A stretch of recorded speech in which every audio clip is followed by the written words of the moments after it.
What's up, everybody?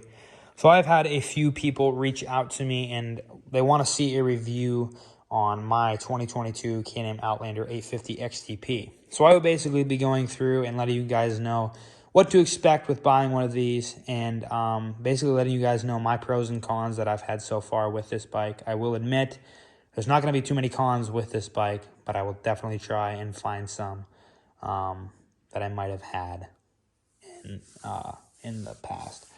So basically, starting off, like I said, this is a 2022 Canam Outlander 850 XTP edition. And I'll also go through in this video and basically let you know why I chose the XTP and what comes on the XTP package. I know a lot of people get confused with the XT and the XTP package, the differences. So yeah, basically, so far, this bike has been absolutely amazing. Like I said, I've only owned it just under a year. It's got just over 1,000 miles on it, I think 1,014 to be exact. And it's done everything I needed to do just fine. Never had any troubles with it. So I guess the reason why I went with an XTP was I just wanted to try, I guess, a different edition out. Before this, I had a 2013 Outlander 1000 XT model. So it came with the super, squatty suspension from Canam, which is extremely plush on the XTs, which is extremely nice. You will notice on the XTP models, it's going to be maybe a little bit of a stiffer ride because, like I said, they do come with the Fox Podium shocks from stock, which is extremely nice on this edition. They're extremely nice shocks. They ride extremely smooth. They have so much adjustment that you can play with on these things. It's basically endless. So, yeah, it comes with Fox Podium shocks on the XTP. It also comes with arched A-arms in the front and beadlock wheels all the way around.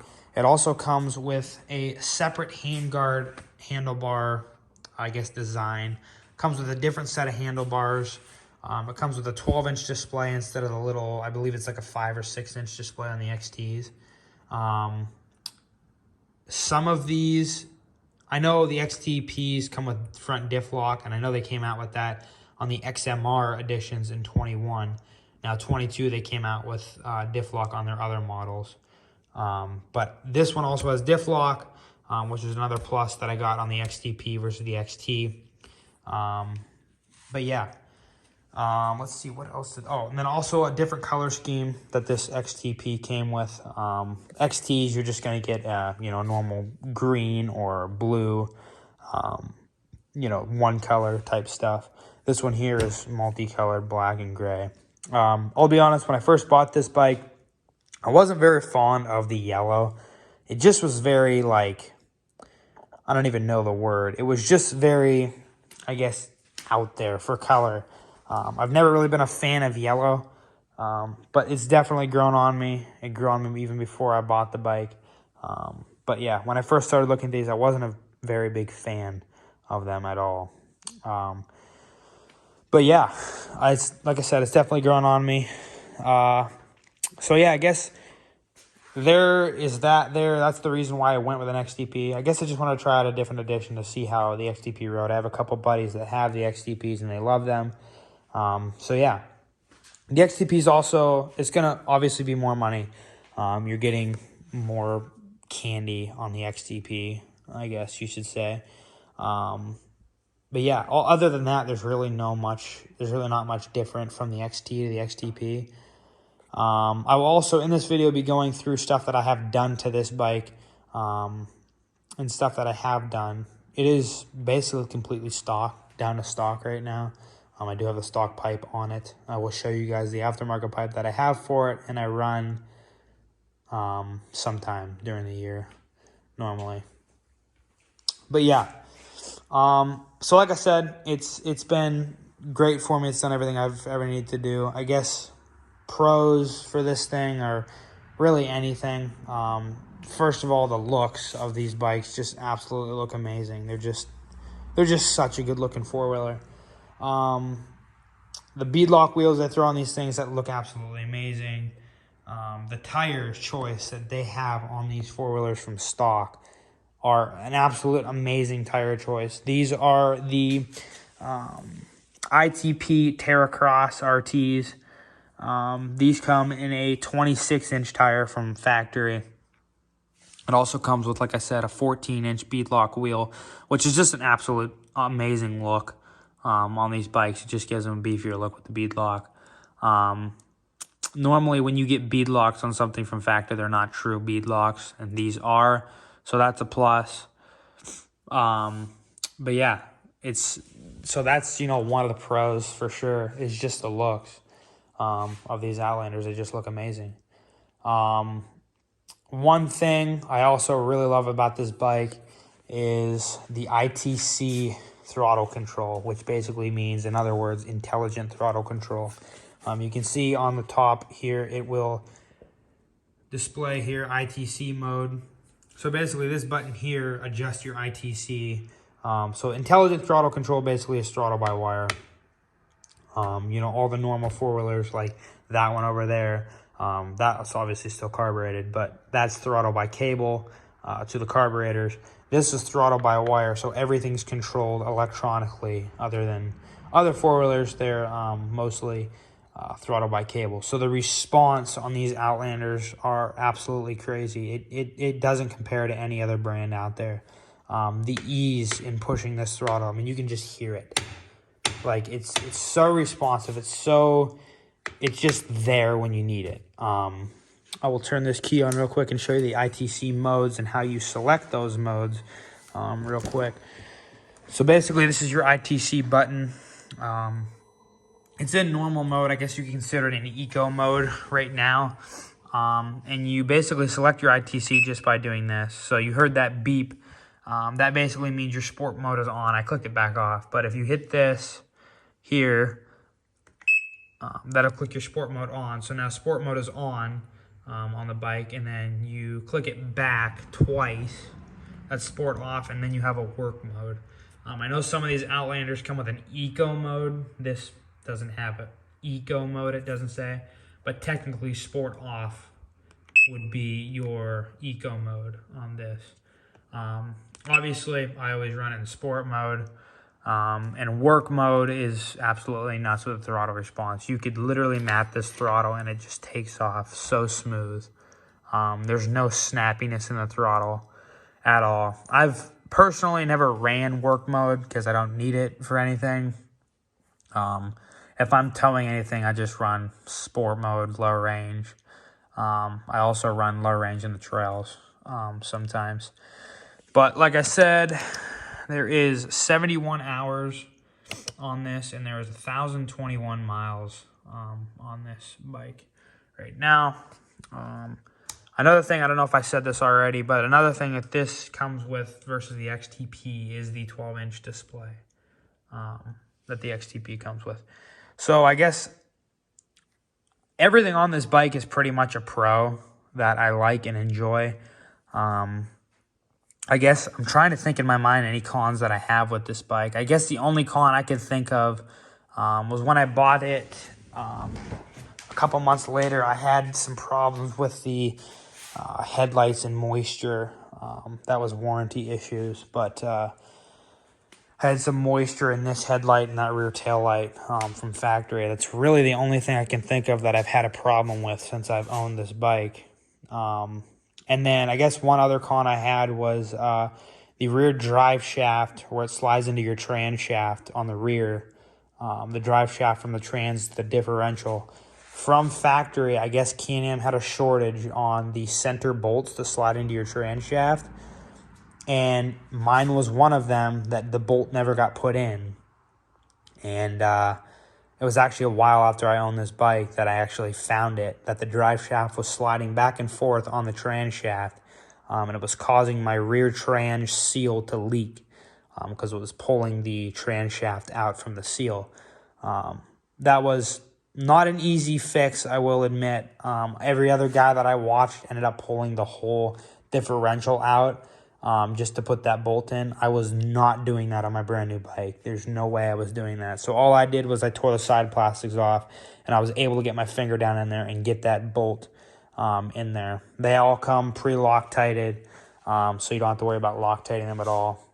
It's just something that I guess Canam had a shortage of, and I was the lucky one that got one of those without a bolt. Just to be sure, if you buy one of these or an XT model, it came in some of the XTs as well, to check your rear drive shaft where it hooks to the trans. Yeah, just check it and make sure the bolt's there. I wish I would have caught it, but obviously I'm not looking at that when I'm buying a brand new bike. Yeah, that's really the only cons that I can think of that I have with this bike. Everything else has been absolutely immaculate. So I guess I will show you guys the exhaust that I have for this bike, and I will go on with stuff that I have done to it so far. So I'm sure you guys can see I have a DynoJet sticker on this four-wheeler. So I do have the PowerVision 3 DynoJet tune done to this bike. This is also my Velcro that the DynoJet tuner can go on. You do not have to run the DynoJet tuner all the time, which is extremely nice. That's one of the reasons why I went with DynoJet, because I don't want to have to run the tuner pack the whole time in case I get into a muddy situation or am in the rain or four-wheeler gets rain on. It doesn't ruin a tune. So anyway, I did go, like I said, with the PowerVision 3 tune through DynoJet. I would highly recommend to get the DynoJet PowerVision 3, especially with this ITC, in other words, intelligent throttle control, throttle by wire, whatever you want to say. It increases throttle response by double. Like when you get this bike, I mean, it's an 850, it's fast, okay? You're really not going to get a faster bike than an 850 other than if you buy a 1000. I was going to buy a 1000, but it was just too pricey. I didn't want to spend that much on a four-wheeler. But yeah, I would highly recommend getting the PowerVision 3 tune through DynoJet and slapping it on your 850. This 850 now is faster than what my old 1000 was. It also has more horsepower than a stock 1000. Also, what I have done to this bike, I don't have it on now, and I will show you guys what I have here in a second. I have the stock pipe thrown back on it because it is right around hunting season here. And obviously I don't want a loud exhaust going into the woods. So right over here is my pipe that I do have for the exhaust, or for the bike, sorry. It is a RJWC Power Sports single cross flow exhaust. So yeah, it is it's pretty nice. It's loud. I will admit it is loud. Yeah. But it sounds absolutely amazing on this 850. Yeah, it sounds amazing. So I do run this, basically around the summertime during the year. I also do have an aftermarket set of wheels and tires for this bike as well. But it's on stock wheels right now. I am running 1.25" wheel spacers on it. As you can see those down in here. Yeah, I am running 1.25" wheel spacers, and I just widened it out a little bit and made it look so much better. These Outlanders from stock, they do make them pretty narrow. 2019 and up, they did increase the stance by 2 inches, I believe, 2 or 3 inches.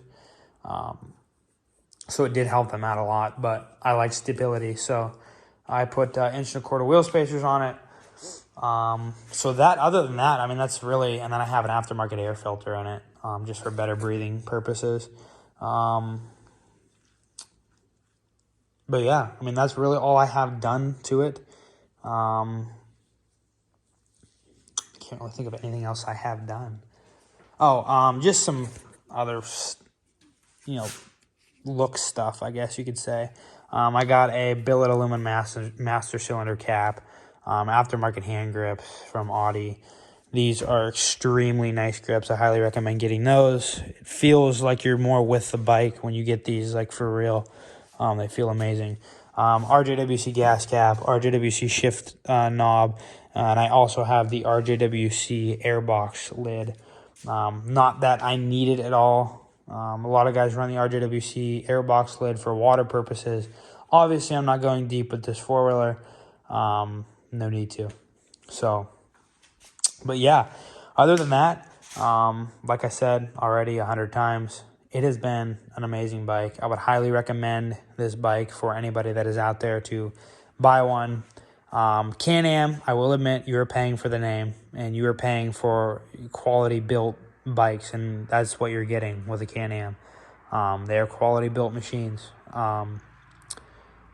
Yeah, I quite honestly probably won't ever switch brands, to be honest. I've owned 2 Can-Ams and will continuously own Can-Ams. They're a great bike, and they're great built bikes. You buy a Can-Am and they are ready for abuse. So yeah, but I guess that concludes this walk around video. I'll do a quick startup for you guys, just so you guys can hear it. I know a lot of the review videos I watch, nobody does startups, so we're going to do a startup real quick. Like I said, it's not going to be loud because it's got stock exhaust on it, but I'll start it up here so you guys can hear it.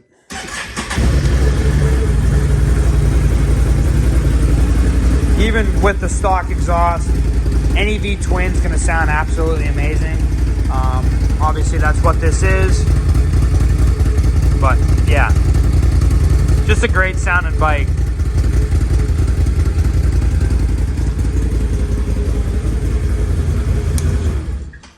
But I guess that will conclude my 1,000-mile review on my 2022 Canam Outlander 850 XTP. Thank you for watching. Subscribe, like, and I'll catch you guys in the next one. Have a good night.